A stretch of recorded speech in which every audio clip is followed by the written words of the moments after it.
Thank you very much, gentlemen. And yes, I am joined by Power of Evil. Why don't we ask the burning question then? PoE, congrats on your win. Is this the team that has really unlocked your potential compared to time on Origin? Well, so I think we just utilized me way better in Misfits than we did in Origin. I think everyone comes along way better. I think the environment is really good. The atmosphere is incredibly good because every teammate kind of enjoys to play with each other. I think this is really important, to have fun in the scrims, to have fun on stage, and to not mind mistakes and failures. So I think we just learn from week to week, and I think today we showed up really good. Yeah, no kidding. So 2-0 against Fnatic. I mean, you guys did a great job. And it was really clean, too. I mean, first off, you came from game 1 down a deficit, come back up, outplay. This game, you really gave them no chance. I mean, this doesn't look like the team that snuck into Rocket's base last week. What changed? Well, I think we improved our draft and had the way better late game composition against Fnatic. So that was a huge advantage we had. Besides that, I think we just played the vision game way better than them. I think this comes down to the last week. We improved a lot about vision. We were looking, when should I move towards mid lane to give up vision? When should I kind of give up the top lane waves or the side lane waves, just to kind of prioritize the vision more correctly? And I think everyone did that in these games way better. So we didn't give them a chance to engage most of the times. Yeah, you certainly didn't, and as a result, you were able to stay pretty safe. You picked Corki both games. You had some pretty big plays on it, and it seems like it has been the go-to against all these crazy assassins coming up on 7.2. Seems like it does more damage these days. Why is Corki, just kind of going up in the popularity? Well, I think poke and control mages are really strong at the moment. Besides that, there's these Shen and Zed and Shen Katarina combos. You can always see these assassins in combination with Shen, since they can always win the side lane against everyone. So after the first game, we didn't have huge struggle against it, but we were I think that's the winning condition. So we just banned out the Shen, and we had the kind of poker safe-ish team fight composition, and we just kind of, with Ivan, 2 redemptions, 2 lockets, 1 Mikaels. You could see, I think it was in the first game where I could just kind of face tank everything as Corki, and just get everyone's just shouting, just go, just tank, we have redemption, we have everything for you, just go, I will shield you, and I will just go. Yeah, and you were able to just keep making those big plays time and again. So, last one to you. I mean, you guys are solidly sitting in second place in Group A. Now you move on to the cross-group contention. You're going to be facing off against the likes of Splice, Vitality, Origin, all coming up in the next couple of weeks, and they're all pretty much struggling teams. Are you concerned at all about your place going forward?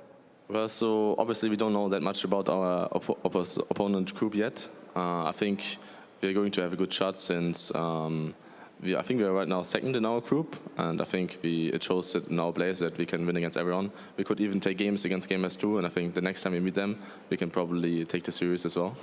Ooh, okay, well, keep that one in mind for when you guys rematch. Thanks again. Congratulations on your victory, PoE.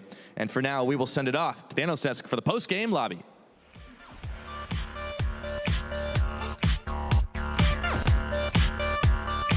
Thank you so much, Pyra and Power of Evil, and welcome to PGL. I'm with the Fisio, Suncooks, and Verius to take a look back on today's games. And oh yeah, first off, thank you so much for joining us. You casted the first series of the day. Yes. Got a little break, and now giving your insight. I got to see Warwick. Yay. Yeah, you did. It was yeah. And then the third, no, it won the. It did win the last game, that's true. All right, but the first game was yay. And we're going to talk about Warwick later. We're going to start by taking a look back at Fnatic versus Misfits, the series that just wrapped up. Misfits, they took down Fnatic, and quite interestingly, in the post-game interview with Power of Evil, he mentioned that they had done so much work in terms of seeing the way to play the map and play the game on a macro level. And I think in a week's time, they've done some serious work. Yeah. I agree. I think they played much better towards later stages, especially around certain objectives. We have a replay of just showing some of these Baron calls they made, where they kept starting Baron and then engaged the fight, which was the correct move to make, and they kept forcing Fnatic into team fights. That's going to be really interesting just to see more from Misfits and do this later on, because technically you want a 5-on-5 if you're Misfits here. And how do you force a 5-on-5? You start the Baron. Yeah, I mean, they played much better today, in terms of mid-late game, I think, than they've done other days. But I think the com kind of helps this as well. So for me to be completely convinced, I want to see them play something else where they actually manage to do this probably without a full poke com iron where you just group up as 5 and go. It's a bit more simple than many other late game comps. But we talked about this coming into the game, how playing simpler comps especially in your own region, is very, very smart because you're not beating SKT. Like, this is Fnatic with a lot of new members the Misfits are playing. Yeah, and I just think them actually drafting easier to play compositions and then focusing on improving these macro aspects is the best thing you can do as a new team. Yeah, no, I have to agree. I think that Misfits have not only shown a lot of growth, but they seem to echo pretty much to Fischer's point, where they seem to play to the strengths of the individuals. No one's trying to be a hard carry. No one's trying to do anything out of the ordinary. They're just playing to their win conditions, and they're doing a great job. On the other side is, Fnatic, obviously that first game with Zed, that's hard to execute and that really has to work. Then Katarina is something that we have seen before from other teams, but isn't it also speaking to them that they put the faith in their mid laner and they want to try it now? Maybe they think, oh, this is a learning curve for us, but we need to see if it works first. The thing is, I would still argue that Caps has shown a lot of potential, his skill, a lot, on all of the different champions that he's played. Even in the deficit, he had a pretty impressive Katarina play. He was still able to pull stuff out. I would look more towards the jungler and the main support that Caps is getting and his actual ability to set up and enable him to be this hyper carry that we all want to see. Yeah, what do we make of this Elise tunneling for amazing these two games? I don't like it personally, but it's easier to say now that Fnatic as a team is not playing that well early on because it is a snowball pick. But I think Amazing is a guy we have to look at, and you can't be happy with that performance. I mean, it makes sense. You want to play against Iron, like this full comp that if you go late game, you're going to lose. So you play for the early game pretty much. I just think that there were so many misplays and they didn't close out the games early enough, and then they just go late game, and it's pretty much impossible to play the games with their picks. But they do get caught a lot. They did get caught a lot. And that's the thing, like we can say Misfits did some really cool, good things, but we also like Fnatic, where they run the snowball comps. The Z1, they did get ahead. They got a few kills. They played 1-3-1. Then they invade too early with certain members. They get caught and die. The game is delayed. Game like this one, the Katarina, kind of the same deal. We want to re-snowball the Katarina. I know you like the Corki matchup against her because you can just kind of sit back and do nothing. That's what Power Evil did in the laning phase. Yeah. And Caps never really got going enough to like 1v5, a team fight. Do you guys differ in opinion of the Corki versus Katarina matchup? Personally, I think that Katarina does pretty well into Corki, personally, especially when you look back at earlier on in the day when we saw Exile play into the Corki, because he had an ever so slight lead, and you can manage the wave in a way that forces Corki to get overextended, and it's then easy to punish him. Like, it's super, like, because Kat, if she has a slight advantage in that lane, can really heavily punish the Corki. Because, yeah, he does have exhaust, but I personally think it does pretty well into it. I think Exile got a double buff level 3. That helped. But he didn't even get ahead by that. Like, all he did was kind of just push waves. Like, the good thing about it is obviously he pushes waves and he can roam and pressure the map. But Katarina is like the kind of champ that is good to in lane into a lot of matchups. And that's why I think Corgi is good, because you take exhaust no matter what, pretty much.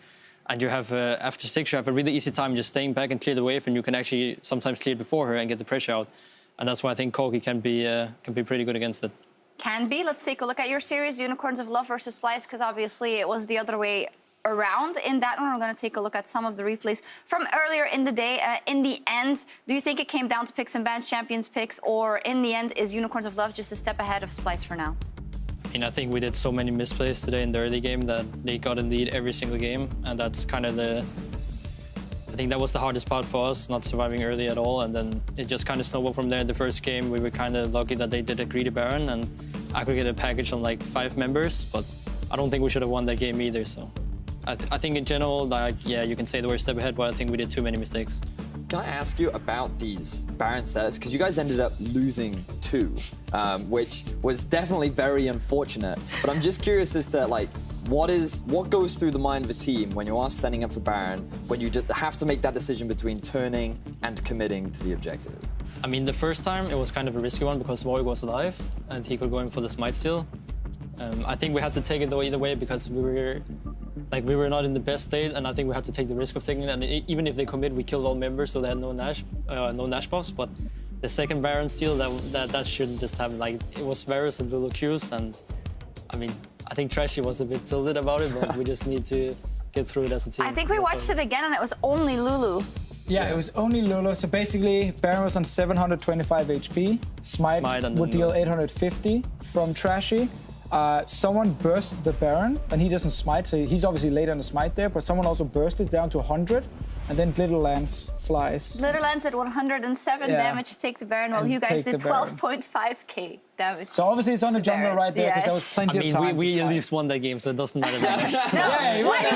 We won the game. I want to talk about the bans in that series, because we already talked a little bit about this, and you might disagree with me, but not banning Shen and Ryze, especially in the third game, to me is a mistake, simply because they've shown to be the best picks for Unicorns of Love in terms of both solo laners. They love to play 1-3-1, and Shen saves them so often, allows them to play like super aggressive compared to what we normally see. And with you guys, they're not getting the Rumble because they obviously just banned it in the next rotation, so maybe the mistake was not picking earlier Rumble.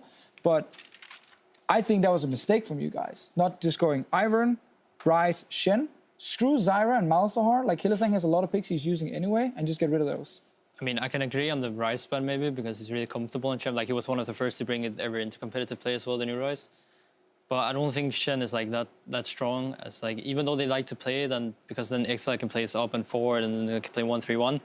I think the champion is not that strong right now as a blind pick. I think it can work as a counter, but we should be able to play the map better, and we just did so many mistakes early that when Shen gets ahead, then it's even harder, you know. Then he looks even more broken because then Ryze will just push up all the way to tower. Yep. We try and go for Ryze. Oh, we die. We go for Shen. He runs away. They go Nash. So Is this not one of the cases that you shouldn't look at the relative strength of the champion, but what it brings to a team like the Unicorns of Love, which is we know that they like to take those all-ins and go all for it, and you kind of have an insurance policy when you have Shen. You can kind of make up for problems of not moving around the map correctly. Might that be a reason why it works so well for the Unicorns of Love specifically, Vetty?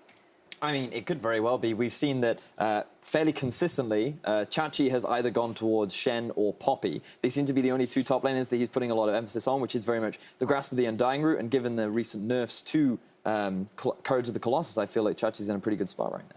I think one of the reasons, or main reason, probably Shen is so good for Unicorns of Love is whether you like some of the calls they do make, when they make the calls, it seems super clean and everyone seems to be on the same page. Like, it's so rare I see them with like one guy who goes in and one guy runs away. I think that mistake happened like once in the first game against you guys, but most of the time it's when they say like, let's fight here, it's Shen ulti comes down, everyone is engaging in, ultis fly in, and they like pick targets really well. And that's one of the reasons I think this Shen has actually worked almost too well for Unicorns of Love compared to any other team. I mean, I think that's like been the strongest point of view for a long time. Is just they really work together well as a team. You know, maybe not all the time I agree with their calls, but at least they do it all together instead of splitting up like 2 and 3, and then it's even worse. Like, everything they do is pretty much as a team. So I think that's the strongest point about the team. And while I agree with you, Shen is good for them because they like to play aggressive. At least like last split was even, I think, more because they had a more ward-focused jungler in move. I think Sax is more like farm heavy in a way. But I still think that Shen is like not as strong and definitely countable. I mean, you still played into it in game 1 with the Rumble, and that ended up working out for you overall. So it definitely shows that there are ways to punish being it. behind in that game as well. So. Before we get to the standings, the new pick master, Warwick came out. Yes, it did. We saw some really cool picks this weekend. I was pretty excited the fact that we did get to see Warwick on the first day. There was a lot of discussion in the office as to who would bring it out, and everyone was like, probably Unicorns. Having spoken to a lot of junglers, the fact that he's being picked is mainly because he thinks that it's a pretty good pick after Kha'Zix and Rengar, given that champions like Rek'Sai have now fallen out of favor. Lee Sin and Elise are pretty early game heavy, so he's a nice scaling jungler that seems to fit into Cersei's style. There's a couple of mixed opinions, but he does seem to definitely have an interesting playstyle that's finding his way into the main. I think you watch our first game and then watch the impact of the champ after 30 minutes, and like everybody flashes his ult, and then he's just standing there in the middle of everything. Hello, I'm a wolf. That's true. Can't argue with logic, or actually what happened in the game. If we gloss over the standings after today, though, the Unicorns of Love, they did manage to win that series, and they are now still at the head of Group B with a 4-0. And then the Misfits in Group A, they tie G2 first for Group A because G2 hasn't played a third series yet. Giants are in third, and Fnatic, they fall to fourth, and Rock at fifth. So that's an interesting development for Fnatic. That's not where you want to be, obviously. No, I think losing 2-0 to Misfits, who's another one of these new teams who have made some roster changes, you can kind of expect almost the same from both of them and kind of follow their progression is obviously really bad for Fnatic. There's obviously a lot of stuff to work on. I still think, again, they make things a little bit harder for themselves than maybe they have to. But I also think Misfits just played really well in the second game with their comp. And I think Misfits kind of show some of that progression we want to see, especially because they were so weak in one area. And as Power Vivo said, you know, we're just going to tunnel on that one area, just fix that one area, because we're good enough early game that we can then, you know, just ignore that for now and just work on later. Work on the late game. Anyway, there's some lag on the stream there, guys. It wasn't me. It was the stream and lag. Trust me. Various, are you a Misfits fan? Oh yeah, I've been a Misfits fan since Challenger. Bias. I was definitely First night now, Misfits.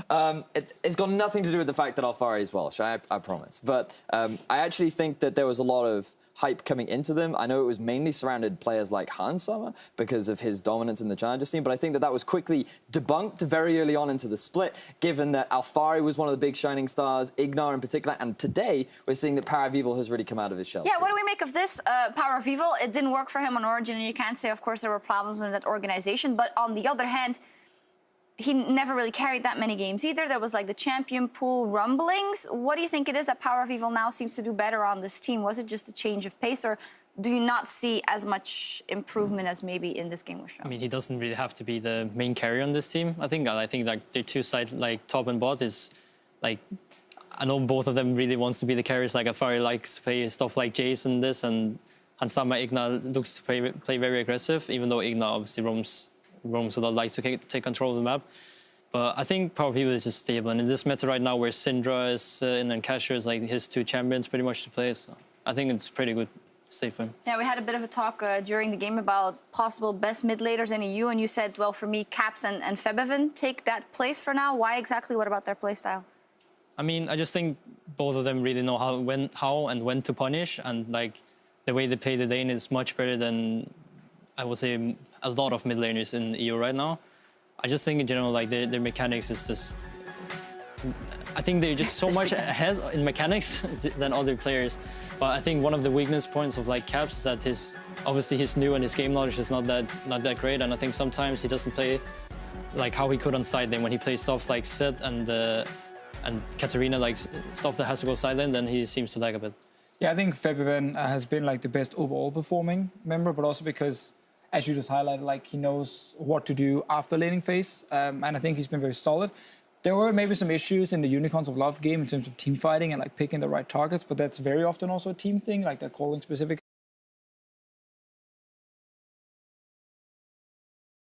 Return a little bit to form, and I think he's only going to get better. 2015 Febevan. 2015 Febevan, the storyline is there, and I think actually big storyline, the big narrative. I actually think H2K will just keep getting better and better. Like at least I hope so, because I think the team has a lot of potential, and I want to see them like around playoffs really peak. So what about the other mid laners? And is there anyone that has been underperforming? I know you were a very big Knight fan. He was a rookie in summer. I mean, first week I'll agree. Very hard, but in terms of underperforming mid laners, I think that, I don't know if you'd call it underperforming, but Betsy, I'm still yet to see really anything from him, because I know he did have actually a few good performances. Like he was one of those super polar players in summer where he would either like snowball and carry. I seem to remember some of his Swain and Vladimir games. And then if he didn't get Swain or Vladimir, then he would just kind of have these abysmal scorelines. So for me, I'm still waiting to see if he can pull anything out of it. How's Perks doing, guys? Perks' laning phase is an issue right now. I think he's gotten better outside of laning phase. That's also their plan, isn't it? I mean, I guess that is the plan right now. Early on in the split, they want to like try and become this like top international team. So they need to like not tilt if they fall behind early. They need to play better macro later. When you talk to the guys, that's what they mention. But I think early game he can still get like a lot better than he is right now.